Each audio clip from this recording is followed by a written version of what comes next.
Fala galerinha do xadrez, tudo beleza? Tata Steel Masters rolando, a gente tá tendo grandes partidas e a gente vai ver agora ele, o Anish Giri, que tá indo muito bem no torneio, jogando contra o Jing Liren, o dragão chinês, uma partida aqui cheia de emoções e depois a gente vai ver também a classificação aqui ao final dessa rodada. Vamos dar uma olhadinha.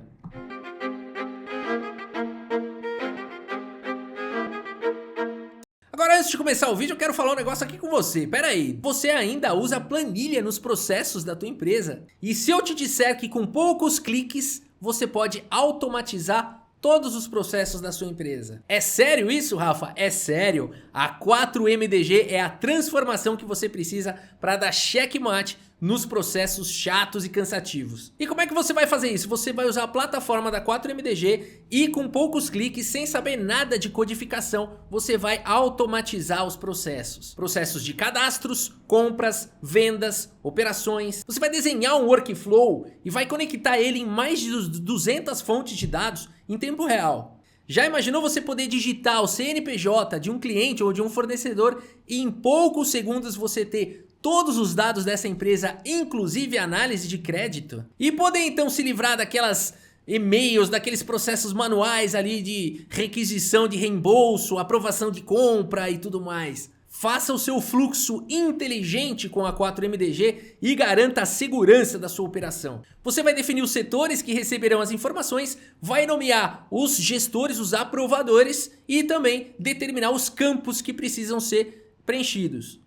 É o fim das planilhas dentro da sua empresa. Tudo isso dentro de uma assinatura mensal fixa a partir de R$900 por mês. Então conheça tudo que a 4MDG pode e vai fazer na sua empresa acessando o link aqui que está na descrição do vídeo e automatize os processos da sua empresa em poucos minutos. Beleza, galera? Essa é a dica. Vamos ao vídeo, vamos lá.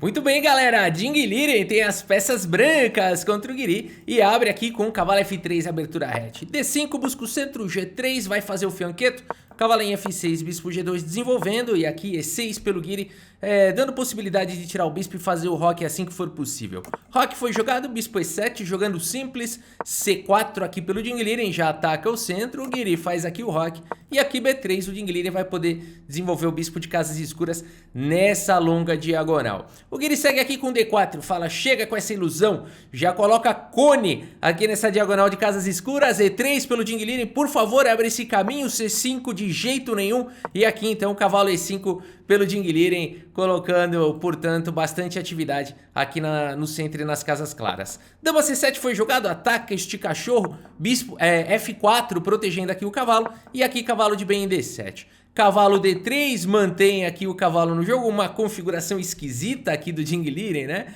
Aqui é uma configuração estranha aqui, esses peões com esse cavalo aqui, mas a posição é boa, o Stockfish gosta aqui, não tem nada de errado, as brancas não tem nenhum problema na posição, e o Giri segue aqui com E5 atacando o centro.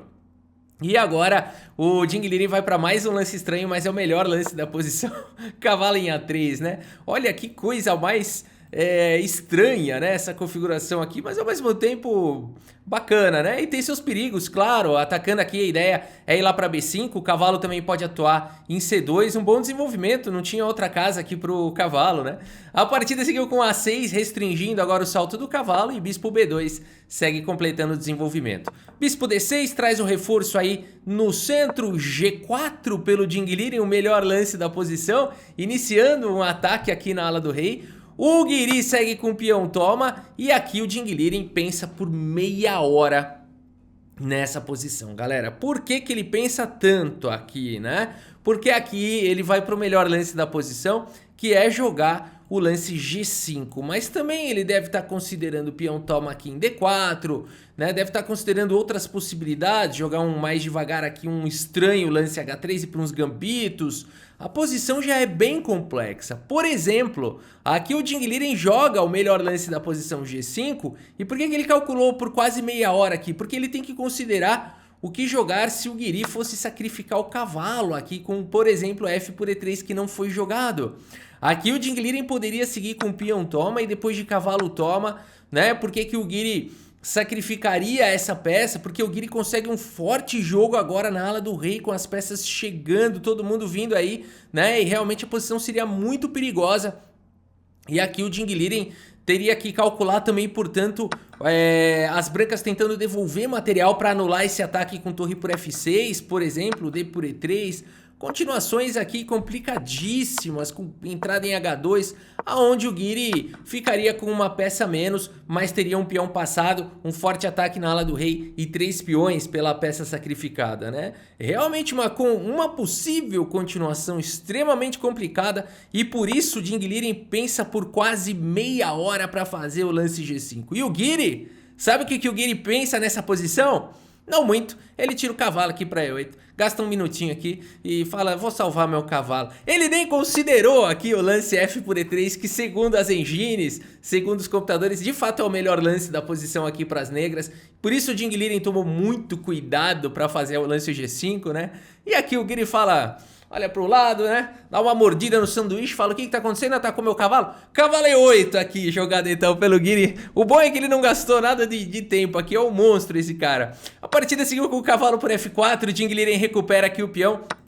D por E3, D por E3, e o bispo agora vem para casa de E5, combatendo a longa diagonal aí do Ding Liren. O Ding Liren segue aqui com dama C2, protege o bispo, conecta as torres, já atua, né, de uma maneira bem interessante aqui com a dama. Cavalo D6 foi jogado agora pelo Guiri, e o Ding Liren segue com torre de A em D1, trazendo a torre para o jogo. As torres gostam dessas colunas, colunas abertas, colunas com espaço. A partida seguiu com torre E8 e agora o Ding Liren segue com um dos melhores lances da posição. Aqui torre D5 também é bem forte, mas o Ding Liren vai para esse lance cavalo B1 aqui, né? Então, enfim, o cavalo ele realmente não tinha muito futuro ali em A3, alguma hora ele tem que voltar para o jogo, e o Ding Liren sentiu que ele tinha esse tempo para fazer esse lance, e o Guiri segue aqui com A5, galera. E sabe o que é curioso nessa posição? O Ding Liren jogou o cavalo em A3, voltou o cavalo para B1, tem um peão enfraquecido aqui, um peão avançado demais em G5, e sabe o que é curioso? Os computadores dão aqui a posição das brancas tá ganha. Não dá pra... Isso é surreal, isso é surreal. Você olhar para uma posição como essa, com material igual, as pretas bem desenvolvidas, né? Tá tudo certo, as pretas não tem nenhum problema aparente na posição, e você põe isso daqui num computador com redes neurais, e eles dizem que as brancas estão completamente ganhas, assim, 6 pontos de vantagem. É bizarro, né? Eu vou mostrar pra vocês essa linha. É claro que não foi jogada aqui. O Ding Liren seguiu com A4, controlando aqui a ala da dama. Mas a linha dos computadores seguiria com cavalo C3 aqui. Você fala, ok, ideia de entrar aqui em B5, em D5, cavalo B6 combate essa ideia. Mas aqui dama F2. E até aqui a gente ainda não tá vendo as brancas ganhas. Bispo G4 seria um bom lance atacando a torre. E aí a torre vai para D2. Você fala qual é o problema? Torre de A em D8 desenvolve uma peça. Eu não consigo ver que as brancas estão ganhas. Estão ganhas. É bizarro. Cavalo de F em D5. Aqui praticamente forçando as trocas. Cavalo toma, a dama atacada vai para C8. E o que pode ter de errado? Bispo por E5, torre por E5. Mas aqui que começam os problemas das negras. H3. O bispo sai para casa de H5, normal. Cavalo F4, ganha um tempo para cima do bispo para dobrar as torres. Ok, bispo G6, torre de F em D1, ameaça o cavalo. Ok, dama C7 defende, aonde está o problema? O problema é que não para nunca de vir ataque. Dama G3, agora seria possível jogar um dama E7. E aqui H4, por exemplo, bispo E4 propondo trocas, aqui bispo em H3 evitando. E se você põe essa posição ainda no Stockfish, ele dá um ponto de vantagem e tal, mas na redes neurais já tá 7. Aqui F5, G por F6, dama por F6 e aqui cavalo E6, acabou a partida porque cortou a conexão aqui da dama, o cavalo tá atacado múltiplas vezes, a torre tá atacada e aqui não tem o que fazer. Melhor lance das negras seria tomar mesmo esse cavalo, só que de qualquer maneira cai em D6 com uma posição vencedora aqui, completamente vencedora aqui para as brancas, né? Então é bizarro, é claro que existem outras possibilidades, eu mostrei uma linha, mas em todas elas as brancas ficam ganhas, então é realmente bizarro o computador hoje poder olhar para uma posição dessa e falar, não, aqui as brancas já estão ganhas, né? Pois é, galera, mas aqui são seres humanos e o Ding Liren segue com um ótimo lance A4, freando as ambições aqui do Guiri na ala da dama. Bispo toma em B2, dama toma em B2 e aqui cavalo E5 centralizando bem aí o cavalo. O Ding Liren segue com cavalo C3, bispo G4 chegou atacando a torre. A torre vem para D5 fazendo pressão, agora começam a existir algumas ameaças aqui em cima de E5, a partida seguiu com o cavalo em F5 e agora a torre volta aqui para casa de D2, o lance aqui do Ding Liren tá caindo aqui em E3, cavalo por E3, o Ding Liren não liga, cavalo de C em D5, né? Então aqui não dá tempo pro Guiri capturar essa torre porque a dama tá atacada e o cavalo também está atacado. Portanto, cavalo por D5, o Ding Liren corajosamente por enquanto vai jogando com o peão a menos. Dama B8, H3 ataca o bispo volta lá para E6 e aqui cavalo F4 atacando o bispo por C4, aqui um lance espetacular do Anish Giri, né? Porque o Ding Liren parece que tá indo bem aqui, vai recuperar, daqui a pouco o peão tá com muita atividade aí das peças e tudo mais, né? Então, por exemplo, se o bispo escapa para F5, o bispo vai para D5. As brancas têm boa atividade aqui, grandes ataques nas diagonais de casas claras e escuras, uma bela coluna F, uma bela coluna D, tem compensação aqui pelo peão, né? No entanto, o Guiri vai para esse lance aqui genial, o bispo por C4, e o Ding Liren respeita com a torre atacada e tira a torre aqui para F2, e você fala por que ele não tomou aqui, né? Porque são dois peões, olha o que vai acontecer. Em geral, a gente não quer entregar duas peças por uma torre. Mas aqui o Guiri, além de tudo, tem 3 peões a mais, né? Então ele tem uma torre contra duas peças menores, duas torres contra duas peças menores e uma torre, né? Então a gente pode dizer que tem uma torre contra duas peças menores. No entanto, o Guiri tem 3 peões a mais. Tem muito jogo, né? Tem muito jogo. Então seria uma possibilidade. Mas o Ding Liren prefere manter a torre aqui no jogo. Bispo em A6 foi jogado pelo Guiri. E agora o Ding Liren segue com esse contra-jogo aqui, com esse cavalo H5, posição perigosa. O Guiri segue aqui com torre E7 e torre D5. Começa a pressionar aqui o cavalo que já tá atacado 2 vezes, tem 2 defesas. Aqui dama C7, seguiu na partida protegendo em C5. O Ding Liren traz mais um ataque para cima do cavalo, torre de A em E8 defende. Dama C3 agora ataca aqui várias, né? Continua atacando vários pontos importantes da posição, principalmente aqui em C5. E o Guiri joga aqui o lance B6. E aí você fala assim, puxa vida, o Ding Liren tem aqui 2 peões a menos, é isso? 2, 4, 2, 4, 6. Tem 2 peões a menos. O Guiri parece que defendeu tudo. Aqui tá ultra sólido, né? Ultra sólido, todo mundo defendido. Cadê a compensação do Ding Liren? O Ding Liren olha bem pra posição e fala, quer saber? Não me resta mais nada a não ser cheque com o dedo na cara. Cavalo em F6, aqui cheque, grita bem alto no salão com o dedo na cara. O Guiri dá uma assustada e fala, que é isso? A partida seguiu com G por F6, G por F6 e agora o Guiri tem problemas. Tem problemas muito sérios aqui na posição, porque agora a torre tá atacada. Se a torre der um passo pro lado, cai aqui o cavalo, né? Tá caindo aqui o cavalo, é muito ataque pra cima dele. E se a torre viesse pra E6, por exemplo, o Ding Liren estaria ganho com o lance dama G3, ameaçando dama G checkmate no próximo lance. Ah, mas o cavalo volta, mas perde a dama. Então a posição agora é complicada. Como é que vai resolver esse problema aqui o Anish Giri? Se você quiser dar pause nessa posição e tentar encontrar uma... Será que tem uma defesa ou o Ding Liren ganhou com esse sacrifício de cavalo, né? E realmente não existem tantas defesas assim. Uma possibilidade é jogar cavalo G6, devolvendo aqui um pouquinho de material e tentar segurar a bronca, né? Alguns peões a mais e tudo mais. Seria uma possibilidade, mas o Guiri vai pro absolutamente lance vencedor aqui da posição. Cavalo em F3 aqui com cheque, que beleza de lance aqui do Guiri, devolvendo a gentileza, devolvendo cortesias, né? Aqui não tem devolvendo cortesia nada, aqui é o melhor lance da posição, porque agora a torre ganha espaço aqui para salvar com o tempo. Olha que bonito, torre por F3, torre 1, cheque, e aqui o problema é o seguinte, tem que voltar a peça.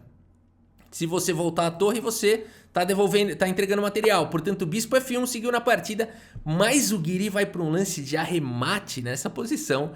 Ele me manda a bala. Bom, se você quiser dar pause aqui e tentar encontrar também um lance muito bom, com certeza bispo por F1 é um bom lance e tudo mais. Mas o Guiri vai para o melhor lance aqui da posição. E eu espero que você tenha encontrado rei H8. E aqui o dragão chinês Ding Liren abandona aqui a partida. Abandonou porque não dá mais, pessoal. Que chique, hein? Jogar o lance rei H8 e o seu adversário olha assim e fala, tá certo, eu abandono, né? Que é isso, né? Quase aqueles caras que dão golpe à distância com energia, com golpe ki. Dá uma olhada nesses vídeos, são geniais. Então aqui rei H8, né? Quase um golpe com energia ki. Aqui é a finalização aqui. O Guiri, hein? Ainda finalizou com energia ki pra cima do chinês. Que é isso? Mas aqui é o seguinte, galera, deu a casa de G8 pra torre, né? Abandonou porque não dá mais. Vamos ver qual é a ameaça das negras. O ponto todo é esse, a ameaça é torre 2, tá? Não é tão fácil de ver porque que essa posição é vencedora, né? A ameaça aqui é torre 2, seguido de dama H2 checkmate, e não tem muito como evitar isso daí, não tem muito jeito de evitar isso. Vai ter que provavelmente sacrificar aqui a dama na torre, ou então se tentar defender aqui com o lance torre D2, evitou o lance torre 2, mas aqui as pretas estão ganhas. Não é fácil de encontrar essa continuação. Bispo por F1, torre por F1 e torre de 1 e E3. Ameaçando todo tipo de entrada aqui, ganha a casa de G3 para as peças.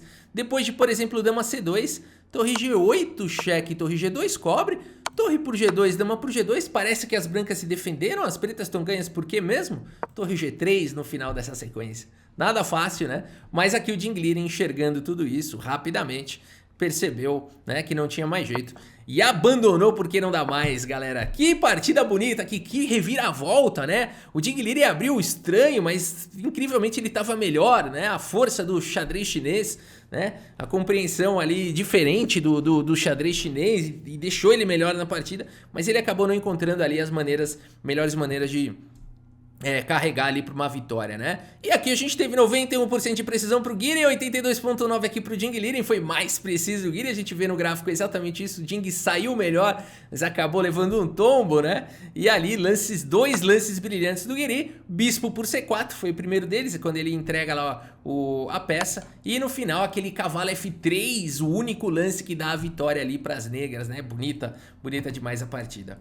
Mas é isso, galera, e a classificação final, eu falei que ia mostrar, né? O Abdusattorov tá aqui na primeira colocação, vocês não estão vendo, né? Não ficou bom aí na tela. Bom, deixa eu ver se eu consigo melhorar isso daqui pra vocês. Mas, melhorou. Abdusattorov aqui, opa, cadê o Rafa? Pronto, a gente dá um jeito aqui, galera, né? ou não também. Dá um jeito ou não. Bom, galera, aqui é o seguinte, Abdusattorov com 6,5 pontos na primeira colocação, seguido com o Guirin na segunda colocação, tá jogando demais. Wesley Su 5,5. Empatados com 5 na quarta e quinta posição, Aronian e Caruana. Praggnanandha com 5 pontos também, Magnus Carlsen com 5 pontos também. Olha aí o Carlsen na luta aí. Será que dá pro Carlsen ainda? Tá longe aqui da liderança, hein? O Abdusattorov tá jogando demais aí, né? Não sei não. Aqui na sequência, Richard Rapport, Machudlu, Jing Liren, Jordan Van Foren, Sherry Geise, Vincent Keimer e o Hugo. O Hugo Cash não vem fazendo um bom torneio aí. Tá na lanterninha, né? Mas é isso, galera. É isso. Espero que vocês tenham gostado aqui da partida e do vídeo. A gente segue cobrindo mais partidas aqui do Tata Steel Masters e também do Challengers 2023. Muito obrigado pela sua audiência. Um grande abraço para todos vocês e até a próxima. Valeu!